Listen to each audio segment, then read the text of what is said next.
एक बार फिर से स्वागत है दोस्तों आपके अपने YouTube चैनल में। आज का टॉपिक है भारत भूगोल, जिसमें 50 प्रश्न होंगे और सभी प्रश्नों के संपूर्ण विश्लेषण भी किए जाएंगे। इसके पहले विश्व भूगोल के 3 वीडियो बनाए हुए हैं और भारत भूगोल के जो पार्ट 1 नहीं देखे हैं वो डिस्क्रिप्शन लिंक में जाकर उस वीडियो को देख सकते हैं। और आपको बता दें कि ये जो भारत भूगोल है यानी बीपीएससी शिक्षक भर्ती के लिए बहुत महत्वपूर्ण होने वाला है, बहुत महत्वपूर्ण होने वाला है।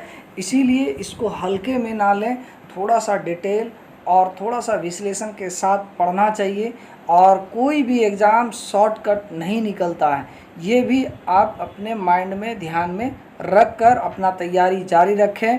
आपका एक सीट आपका हो, इसी शुभकामना के साथ हम इस वीडियो को प्रारंभ कर रहे हैं। और जो चैनल पर पहली बार आए हैं, वीडियो को पहली बार देख रहे हैं, उसको लगे कि ये वीडियो हमारे लिए बहुत महत्वपूर्ण है, उपयोगी है, तो देखने के बाद आप लाइक भी ज़रूर करें और अपने दोस्तों को शेयर करें। और जो कुछ प्रश्न पूछा जाए उसका कमेंट भी ज़रूर दें।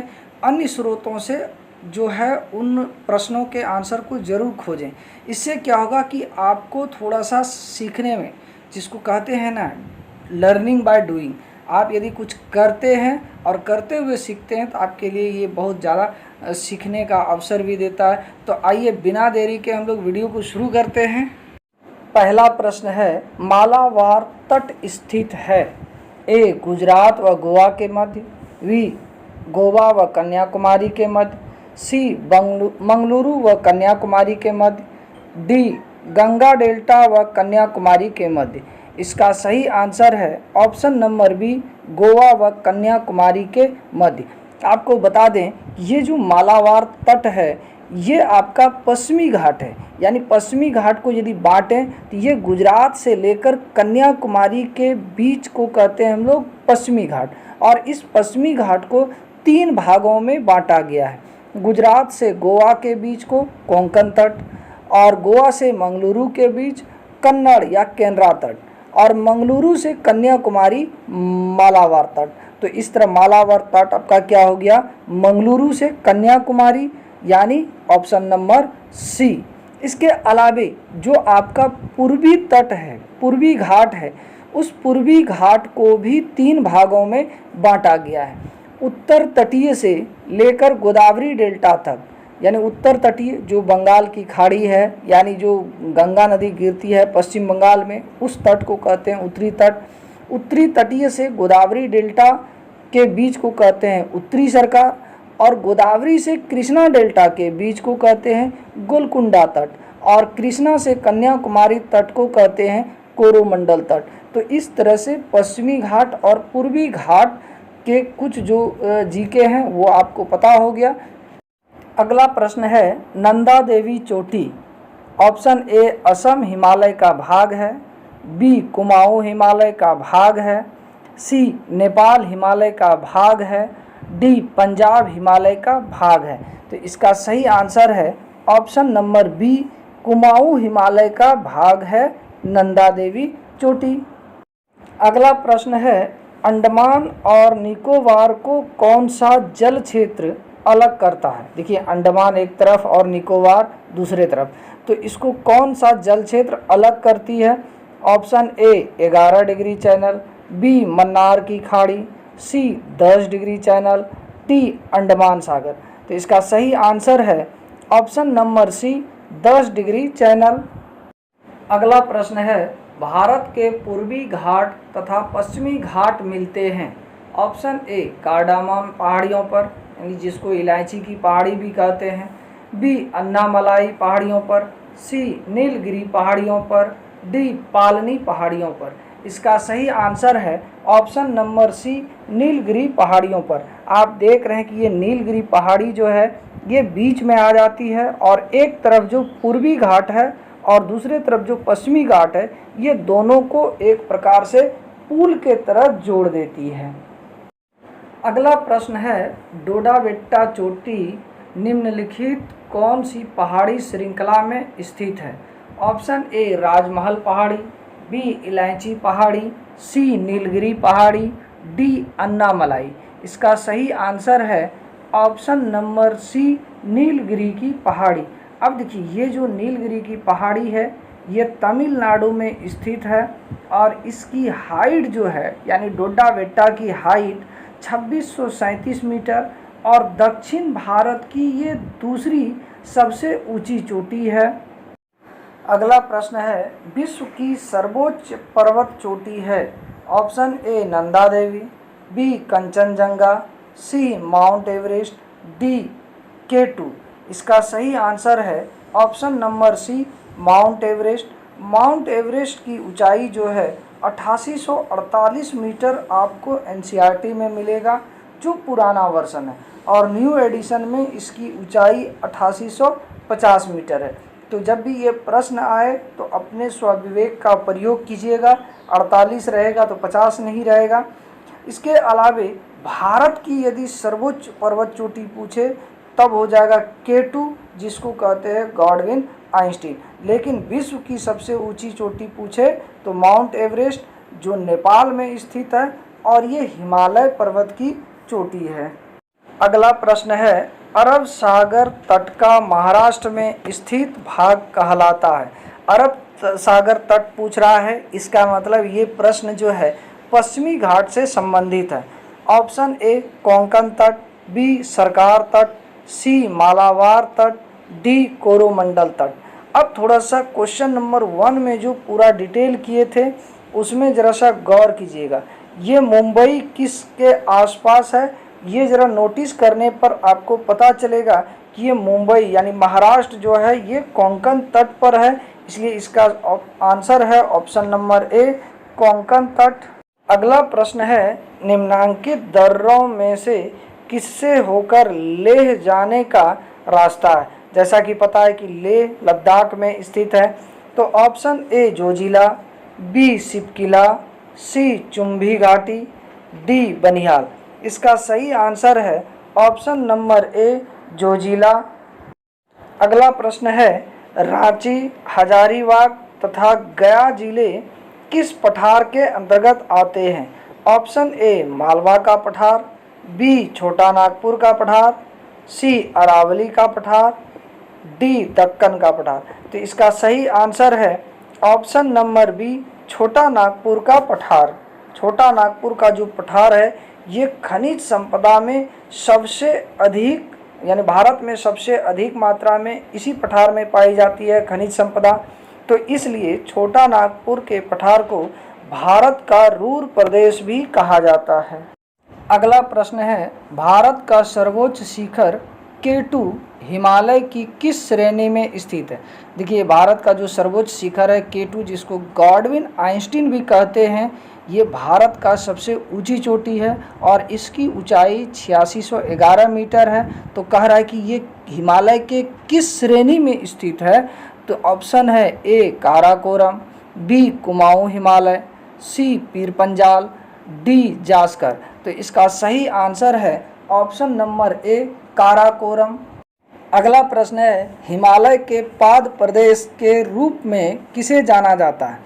पाद प्रदेश आप लोग दूसरा कुछ मत समझिएगा, पाद मतलब यहाँ पैर होता है। तो हिमालय के जो सबसे निचला वाला है पाद प्रदेश उसको कहते हैं। तो किसे जाना जाता है। ऑप्शन ए शिवालिक, बी पीर पंजाल, सी ट्रांस हिमालय, डी महान हिमालय। तो इसका सही आंसर है ऑप्शन नंबर ए शिवालिक। देखिए सबसे उत्तर में हिमालय के सबसे उत्तरी भाग को ट्रांस हिमालय कहते हैं। उसके बाद दूसरे नंबर पर है महान हिमालय या सर्वोच्च हिमालय और तीसरे नंबर पर है मध्य हिमालय और चौथे नंबर पर है शिवालिक। ये जैसे जैसे शिवालिक तरफ आते हिमालय का जो है ऊंचाई घटते जाता है। तो इसीलिए हिमालय के शिवालिक को कहा जाता है पाद प्रदेश। अगला प्रश्न है हिमालय की उत्पत्ति से पूर्व यहाँ क्या थी। Option A Gondwana land, B Laurentia shield, C Tethys सागर, डी विस्तृत मैदान। इसका सही आंसर है ऑप्शन नंबर सी टेथिस सागर। देखिए जब ये हिमालय जहाँ पर आज स्थित है वहाँ पर ये हिमालय नहीं बल्कि एक सागर था जिसे टेथिस सागर कहा जाता है। और जो हमारा प्रायद्वीपीय भारत है, प्रायद्वीपीय भारत के साथ साथ जितने भी गोंडवाना लैंड के भूमि थे ये उत्तर पश्चिम की ओर बढ़ रही थी और जहाँ तैतीस सागर है वहाँ जाके टकराया और तैतीस सागर के जो भी अवशिष्ट पदार्थ, कंकड़, पत्थर, जो भी है, बालू, क्ले, इसको मिट्टी वगैरह सब को उठाकर उत्सित कर दिया और इस तरह से हिमालय पर्वत का निर्माण हुआ। अगला प्रश्न है, सिंधु तथा सतलज नदियों के मध्य निम्न में से हिमालय का कौन सा भाग विस्तृत है? Option A Punjab Himalaya, B Kumaon Himalaya, C Kashmir Himalaya, D Nepal Himalaya. इसका आंसर है option number A Punjab Himalaya. लेकिन रुकिए जरा सा इसको समझ लेते हैं हम लोग।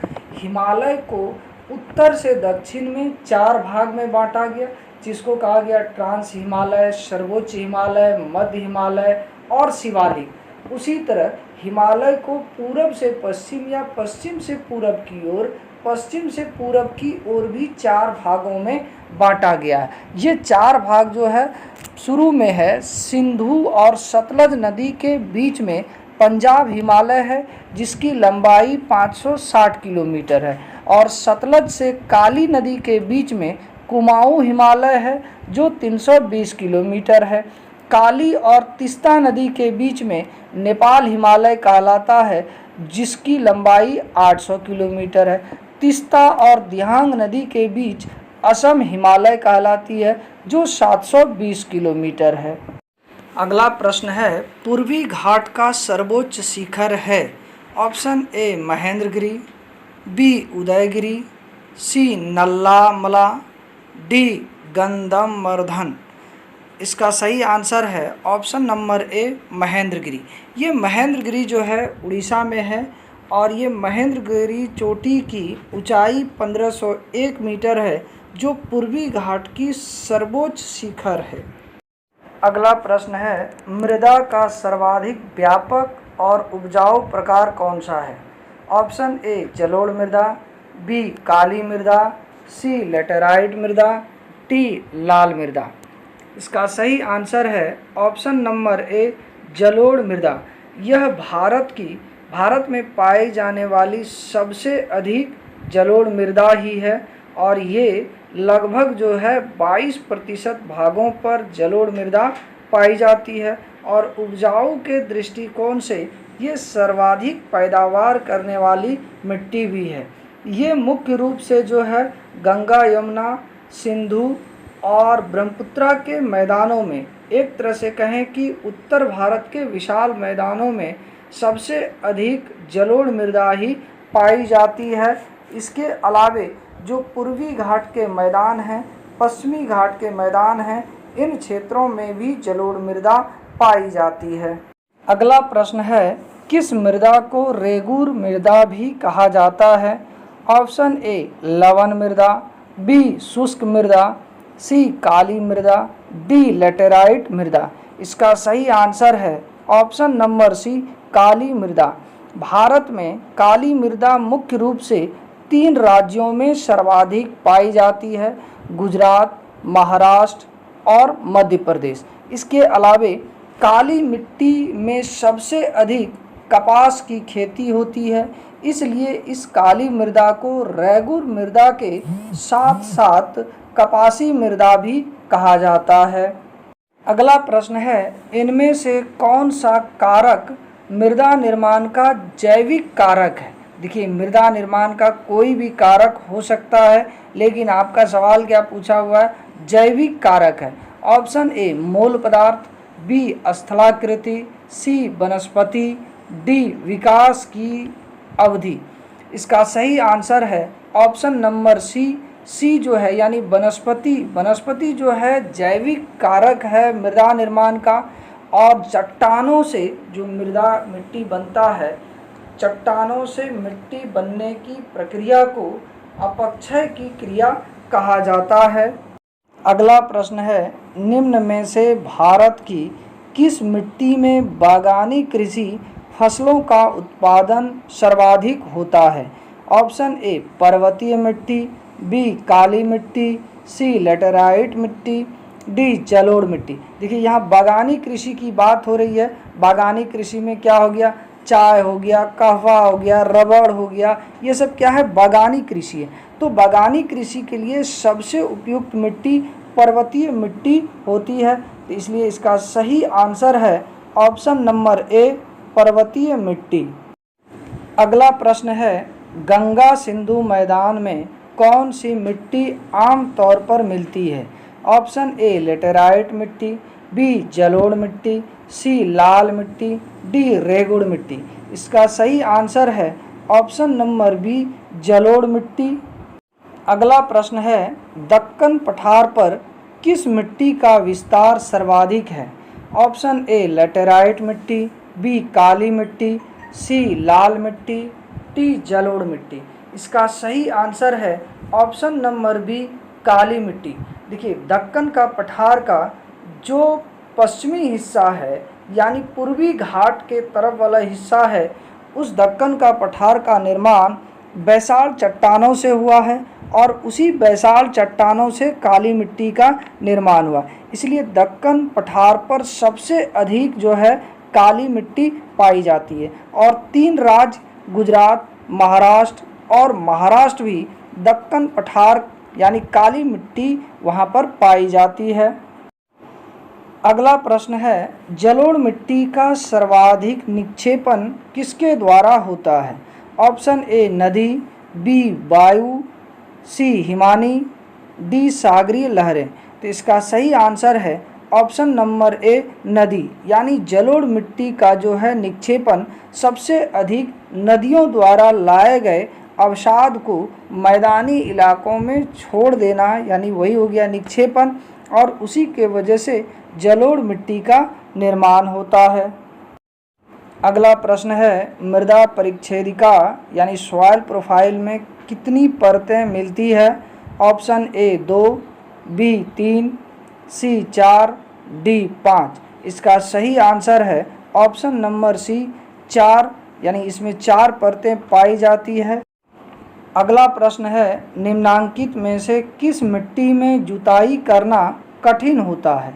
ऑप्शन ए जलोढ़ मिट्टी, बी काली मिट्टी, सी लाल मिट्टी, डी बलुई मिट्टी। इसका सही आंसर है ऑप्शन नंबर बी, काली मिट्टी। काली मिट्टी की एक अवगुण इसमें क्या होता है कि जब ये सूख जाता है तो बहुत हार्ड हो जाता है, और जब इसमें पानी डाला जाता है तो ज़्यादा एकदम चिपचिपा हो जाता है, जिसके कारण ना तो सूखने में जोतने लायक बनता है और ना ही इसमें पानी ज़्यादा मिल जाने के बाद जोतने लायक हो सकता है। अगला प्रश्न है, निम्नांकित में से किस मिट्टी की श्रेणी में खादर और बांगर आते हैं? ऑप्शन ए जलोढ़ मृदा, बी लेटेराइट मृदा, सी लाल मृदा, डी काली मृदा। तो इसका सही आंसर है ऑप्शन नंबर ए, जलोढ़ मृदा।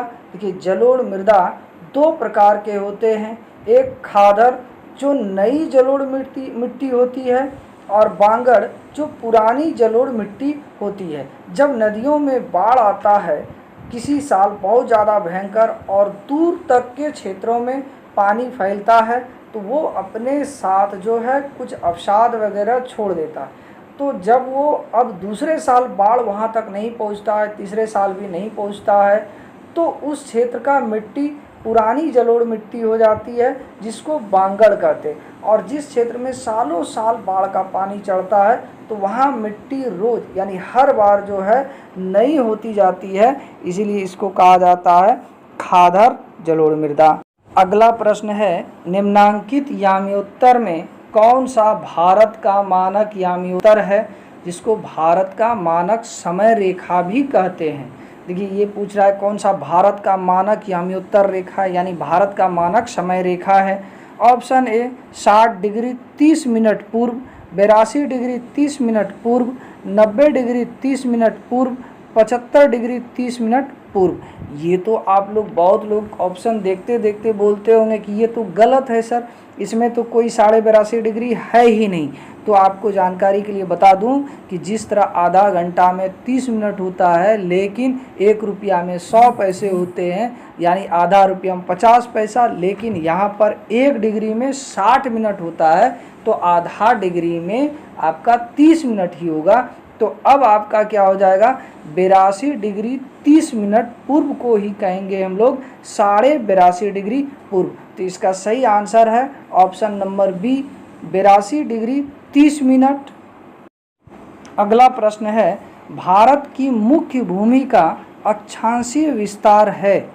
ऑप्शन ए 8 डिग्री 4 मिनट से 37 डिग्री 6 मिनट पश्चिम, बी 82 डिग्री 30 मिनट पूर्व से 82 डिग्री 30 मिनट, सी 68 डिग्री 7 मिनट उत्तर से 97 डिग्री 25 मिनट पूर्व, डी 8 डिग्री 4 मिनट से 37 डिग्री 6 मिनट पूर्व। रुक जाइए, आप लोग बहुत लोग जो मन में आंसर बनाए होंगे कि ए होगा, तो ए बिल्कुल नहीं होगा, ए गलत होगा। क्यों? क्योंकि ये 8 डिग्री 4 मिनट से 37 डिग्री 6 मिनट पश्चिम दिया हुआ है, जबकि हमारे देश के मुख्य भूमि का अक्षांशीय विस्तार होता है 8 डिग्री 4 मिनट से 37 डिग्री 6 मिनट पूर्व। तो पूर्व और पश्चिम को ध्यान में रखकर आप अपना आंसर मारिएगा, अन्यथा लेने के देने पड़ सकते हैं। अगला प्रश्न है, निम्नलिखित में से किस घाट की औसत चौड़ाई ज़्यादा है? ऑप्शन ए पश्चिमी घाट, बी पूर्वी घाट, सी दोनों की चौड़ाई लगभग समान है, डी उपरोक्त में से कोई नहीं। इसका सही आंसर है पूर्वी घाट, यानी पूर्वी घाट की चौड़ाई पश्चिमी घाट की तुलना में ज़्यादा है। पश्चिमी घाट जो है, पश्चिमी घाट की चौड़ाई मात्र 50 से 80 किलोमीटर के बीच है, जबकि पूर्वी घाट की चौड़ाई 100 से 200 किलोमीटर के बीच है। तो इसका सही आंसर क्या हो गया? ऑप्शन नंबर बी, पूर्वी घाट। अगला प्रश्न है, सुंदरवन डेल्टा का निर्माण करने वाली नदियां हैं। ऑप्शन ए गंगा और ब्रह्मपुत्रा, बी गंगा और झेलम, सी सिंधु और झेलम, डी गंगा और सिंधु। इसका सही आंसर है ऑप्शन नंबर ए, गंगा और ब्रह्मपुत्रा। गंगा और ब्रह्मपुत्रा के मुहाना पर जो है सुंदरवन डेल्टा का निर्माण होता है, और वहाँ पर सुंदरी नामक पेड़ पाए जाते हैं जो एक मैंग्रोव वन बनाते हैं, और उसी सुंदरी नामक पेड़ के कारण इसका नाम सुंदरवन डेल्टा पड़ा है। अगला प्रश्न है, निम्नांकित में से कौन सा अलकनंदा व भगीरथी का संगम स्थल है? Option A Vishnuprayag, B Karnaprayag, C Rudraprayag, D Devprayag. तो इसका सही आंसर है option number D, Devprayag. अगला प्रश्न है, नर्मदा और ताप्ती नदियां बहती है, ए पश्चिम से पूर्व की ओर, बी उत्तर से दक्षिण, सी पूर्व से पश्चिम, डी दक्षिण से उत्तर। इसका सही आंसर है सी नंबर, पूर्व से पश्चिम की ओर। यदि क्वेश्चन ऐसा पूछे कि पूर्व से पश्चिम की ओर बहने वाली नदियां कौन कौन सी है, नर्मदा और ताप्ती। यदि पूछे कि अरब सागर में गिरने वाली नदियां कौन कौन सी है, तो नर्मदा और ताप्ती। इसके अलावा एक और भी नदी है जो अरब सागर में गिरती है, वो है माही नदी। माही नदी जो है कर्क रेखा को 2 बार काटती है। ये भी क्वेश्चन पूछा जाए कि भारत में कौन सी नदी कर्क रेखा को 2 बार काटती है, तो इसका आंसर होगा माही नदी। और एक नदी और अरब सागर की ओर बढ़ती है, वो है लूनी नदी। हालांकि ये अरब सागर तक नहीं पहुंच पाती है। ये लूनी नदी गुजरात के कच्छ के रन में जाकर विलीन हो जाती है, और कच्छ का रन से याद आया कि कच्छ के रन में गधा भी पाया जाता है। अगला प्रश्न है, निम्नांकित में से कौन सी नदी प्रायद्वीप भारत की सबसे बड़ी नदी है? ऑप्शन ए नर्मदा नदी, बी गोदावरी नदी, सी ताप्ती नदी, डी कृष्णा नदी। इसका सही आंसर है ऑप्शन नंबर बी, गोदावरी नदी।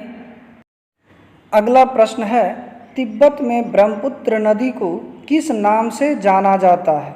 ऑप्शन ए सांगपो या सापो, बी अरुण, सी मूला, डी त्रिशूली। इसका सही आंसर है ऑप्शन नंबर ए, सांगपो या सापो नदी, यानी ब्रह्मपुत्रा को तिब्बत में सांगपो के नाम से जाना जाता है। अगला प्रश्न है, धुआंधार प्रपात किस नदी पर है?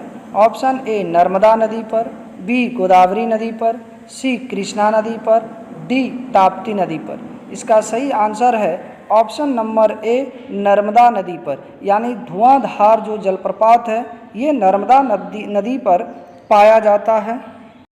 अगला प्रश्न है शिव समुद्रन प्रपात किस नदी पर है? ए कावेरी नदी पर, बी चंबल नदी पर, सी कृष्णा नदी पर, डी महानदी पर। इसका सही आंसर है ऑप्शन नंबर ए कावेरी नदी पर। अगला प्रश्न है किस नदी को दक्षिण की गंगा कहते हैं? देखिए दक्षिण की गंगा किस नदी को कहते हैं? Option A Mahanadi, B Krishna, C Godavari, D Kaveri.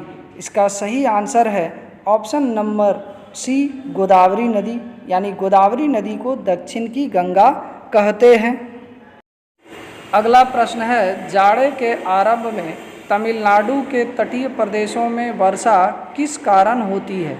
Option A दक्षिण पश्चिम मानसून, बी उत्तर पूर्वी मानसून, सी शीतोष्ण कटिबंधीय चक्रवात, डी स्थानीय वायु परिसंचरण। इसका सही आंसर है ऑप्शन नंबर बी उत्तर पूर्वी मानसून। इसको कहते हैं लौटती मानसून।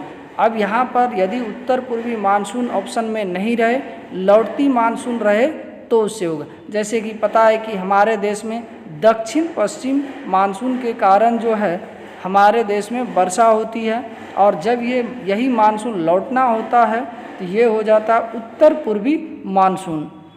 अगला प्रश्न है विली विलीज है ऑप्शन ए उष्ण कटिबंधीय चक्रवात, बी महासागरीय धारा, सी स्थानीय पवन, डी शीतोष्ण कटिबंधीय चक्रवात। इसका आंसर है ऑप्शन नंबर ए उष्ण कटिबंधीय चक्रवात। देखिए ये बीली विली चक्रवात जो है ऑस्ट्रेलिया के उत्तर पश्चिम तट पर चलती है और इसकी गति 120 से लेकर 200 किलोमीटर पर घंटा होता है, जो बहुत ज़्यादा भयावह और हानिकारक होता है। अगला प्रश्न है निम्नांकित में से कौन सा स्थान भारत में सबसे ठंडा है? ए पहलगांव, बी गुलमार्ग, सी द्रास, डी श्रीनगर। ये प्रश्न थोड़ा लग रहा है रिपीट हुआ है, इसका ऑप्शन भले चेंज है। इसका सही आंसर है ऑप्शन नंबर सी द्रास। अगला प्रश्न है बिहार झारखंड में वर्षा किस मानसून से होती है?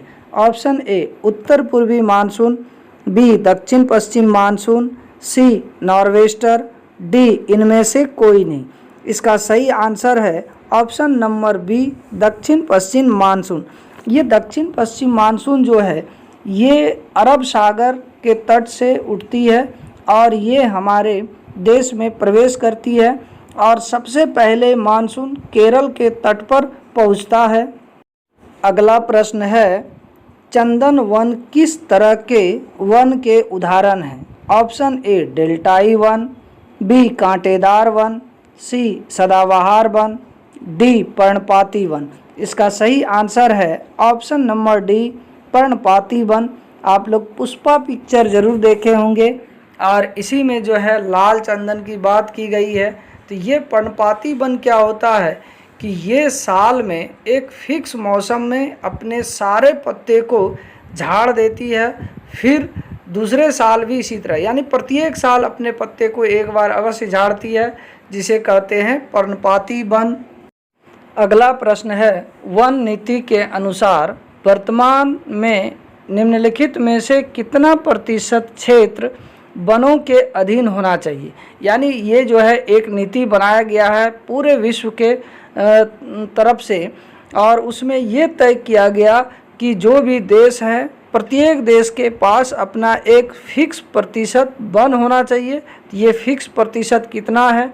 Option A 33%, B 55%, C 44%, D 22%। इसका सही आंसर है ऑप्शन नंबर ए 33%। अगला प्रश्न है भारत में सुंदर वन किस वनस्पति प्रदेश में पाए जाते हैं? ऑप्शन ए उष्णकटिबंधीय सदाबहार, बी उष्णकटिबंधीय मानसूनी, सी ज्वारीय, डी मरुस्थलीय। ये जो सुंदर वन है ये ज्वारीय प्रदेश में पाया जाता है। यानी जो पिछले प्रश्न में आप लोग देखे होंगे कि सुंदरवन जो है ब्रह्मपुत्रा और गंगा नदी के मुहाने के पास जो डेल्टाई क्षेत्र बनते हैं, उस क्षेत्र में ये सुंदरवन यानी सुंदरी नामक पौधा उगता है और उसी के नाम पर सुंदरवन डेल्टा पड़ता है। तो ये ज्वारीय प्रदेश में होता है। तो इसका सही आंसर है ऑप्शन नंबर सी, ज्वारीय। अगला प्रश्न है, वन्य प्राणी अधिनियम सरकार द्वारा पास किया गया। ऑप्शन ए 1972 में, बी 1973 में, सी 1974 में, डी 1975 में। इसका सही आंसर है ऑप्शन नंबर बी 1973 में। देखिए वाइल्ड एनिमल एक्ट जो है ये पारित किया गया है 1973 में, और 1973 ईस्वी में ही टाइगर रिजर्व भी घोषित किया गया। यानी टाइगर यानी जो बाघ है, बाघ को मारना या उसको नुकसान पहुंचाना कानूनन अपराध बनाया गया है।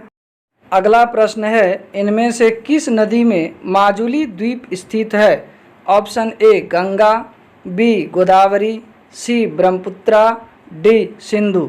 इसका सही आंसर है option number C, Brahmaputra. Brahmaputra नदी में माजुली द्वीप जो है वो विश्व की सबसे बड़ी नदी द्वीप है। अगला प्रश्न है, निम्नांकित में से कौन प्राकृतिक आपदा नहीं है।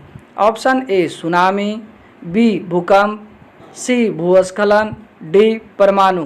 तो ये परमाणु जो है ये प्राकृतिक आपदा नहीं है। इसका सही आंसर है ऑप्शन नंबर डी, ये परमाणु रिएक्टर में किसी वजह से विस्फोट हो जाना या फिर दुर्घटनाग्रस्त हो जाने से जो विपत्ति होती है, जो आपदा आता है, उसको हम लोग कहते हैं कृत्रिम आपदा। अगला प्रश्न है, तितली किस प्राकृतिक आपदा से संबंधित है। ऑप्शन ए बाढ़, बी चक्रवात, सी ज्वालामुखी विस्फोट, डी भूकंप। इसका सही आंसर है ऑप्शन नंबर बी चक्रवात। देखिए इसका नाम तितली क्यों पड़ा है, ये जो है हिंद महासागर में उठने वाले प्रत्येक साल चक्रवात जो उठता है उसका नाम अलग अलग देश रखते हैं। तो 2018 में जो है पाकिस्तान के वैज्ञानिकों के द्वारा जो है हिंद महासागर में उठने वाले चक्रवात को तितली नाम दिया गया था। अगला प्रश्न है, कौन सा प्रदेश म्यांमार के साथ सीमाएं साझा नहीं करता है। Option A Assam, B Arunachal Pradesh, C Nagaland, D Manipur. इसका सही आंसर है ऑप्शन नंबर ए असम। यानी असम जो है ये म्यांमार से अपनी सीमाएं साझा नहीं करती है।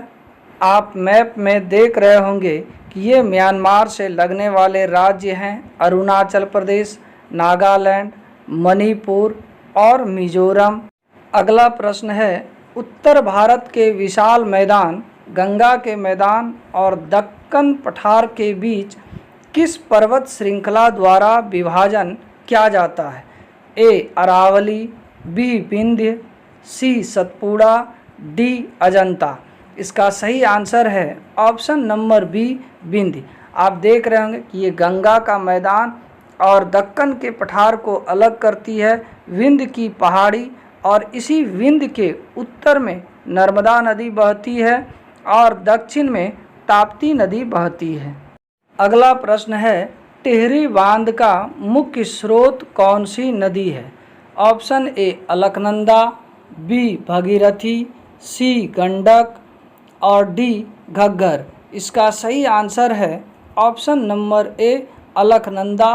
देखिए ये टिहरी बांध जो है ये उत्तराखंड में जो है आपका अलकनंदा नदी पर 2006 ईस्वी में बनाया गया है और अभी वर्तमान में भारत का सबसे ऊंचा बांध टिहरी बांध है। अगला प्रश्न है, निम्नलिखित में से स्वतंत्र भारत का पहला बहुउद्देशीय नदी घाटी प्रोजेक्ट कौन सा था। सबसे पहले तो ये समझना है कि बहुउद्देशीय क्या होता है। यानी बांध बनाने का जो उद्देश्य होता है वो कई उद्देश्य होता है। जैसे बांध बना दिया तो बिजली बनाया जाएगा, मछली पालन होगा, फिर जो है आपका नहर निकाल कर सिंचाई के लिए किया जाता है। यानी एक बांध से, एक परियोजना से कई उद्देश्य होते हैं, तो ऐसे योजना को कहते हैं बहुउद्देशीय योजना। तो ये जो है स्वतंत्र भारत का पहला बहुउद्देशीय नदी घाटी प्रोजेक्ट कौन सा था? तो ऑप्शन नंबर ए दामोदर घाटी परियोजना, बी सतलज घाटी परियोजना, सी भाखड़ा नांगल परियोजना, डी इंदिरा गांधी नहर परियोजना। तो इसका सही आंसर है ऑप्शन नंबर ए दामोदर घाटी परियोजना। ये दामोदर घाटी परियोजना जो है पश्चिम बंगाल और झारखंड को लाभान्वित करता है। इसकी स्थापना 18 फरवरी 1948 को किया गया था। तो ये था आज का बहुत महत्वपूर्ण वीडियो। उम्मीद करते हैं कि आपको ये वीडियो पसंद आया होगा और उम्मीद ये भी करते हैं कि आपको इस वीडियो से बहुत लाभ मिले। और विश्व भूगोल का भी 3 वीडियो ऑब्जेक्टिव बनाए हैं पूरा संपूर्ण डिटेल करते हुए। तो उस वीडियो को आप देखना चाहते हैं तो डिस्क्रिप्शन लिंक में जाएं, वहां पर आपको वीडियो मिलेगा। फिर पार्ट 1 जो आपका इंडियन ज्योग्राफी का है वो वीडियो भी आपको डिस्क्रिप्शन लिंक में मिलेगा। तो मिलते हैं अगले वीडियो में, तब तक के लिए जय हिंद, जय भारत।